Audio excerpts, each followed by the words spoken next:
ભારતીય ક્રિકેટ ટીમની હારને લઈને હેડ કોચ ગૌતમ ગંભીર અને હાર્દિક પાંડ્યા થયા ટ્રોલ. જી હા દોસ્તો, ઇંગ્લેન્ડ ક્રિકેટ ટીમે ત્રીજી T20 ઇન્ટરનેશનલ મેચમાં ભારતને 26 રને હરાવ્યું છે અને રાજકોટમાં રમાયેલી આ મેચમાં પ્રથમ બેટિંગ કરતા ઇંગ્લેન્ડે 20 ઓવરમાં 9 વિકેટ ગુમાવી 171 રન બનાવ્યા હતા અને તેના જવાબમાં ભારતીય ટીમ 20 ઓવરમાં 9 વિકેટ ગુમાવીને માત્ર 146 રન જ બનાવી શકી હતી અને ભારત માટે સ્પિનર વરુણ ચક્રવર્તીએ 5 વિકેટ ઝડપી બધાનું દિલ જીતી લીધું હતું, પરંતુ ભારતની બેટિંગ યુનિટ આ મેચમાં ફેલ રહી હતી અને મેચમાં હાર બાદ પૂર્વ ભારતીય ક્રિકેટર પાર્થિવ પટેલ હાર્દિક પાંડ્યા પર નિશાન સાધ્યું છે અને તેણે કોચ ગૌતમ ગંભીરના નિર્ણય પર ઘણા સવાલો ઉઠાવ્યા છે.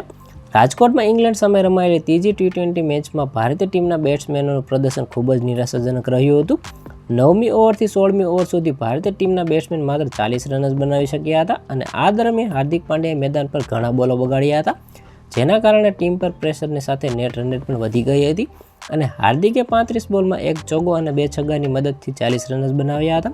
આવી સ્થિતિમાં તેની ઇનિંગ્સથી નાખુશ પાર્થિવ પટેલે સ્ટાર સ્પોર્ટ પર તેની ટીકા કરી છે અને સાથે સાથે ઇંગ્લેન્ડના પૂર્વ કેપ્ટન કેવિન પીટરસન ભારતના બેટિંગ ક્રમથી નાખુશ છે. તેણે કોચ ગૌતમ ગંભીરના નિર્ણય પર સવાલો ઉઠાવ્યા છે અને કહ્યું છે કે ગંભીરે ધ્રુવ જુરેલને 8 નંબર પર બેટિંગ કરવાને બદલે ઉપર બેટિંગ કરવા મોકલવો જોઈતો હતો.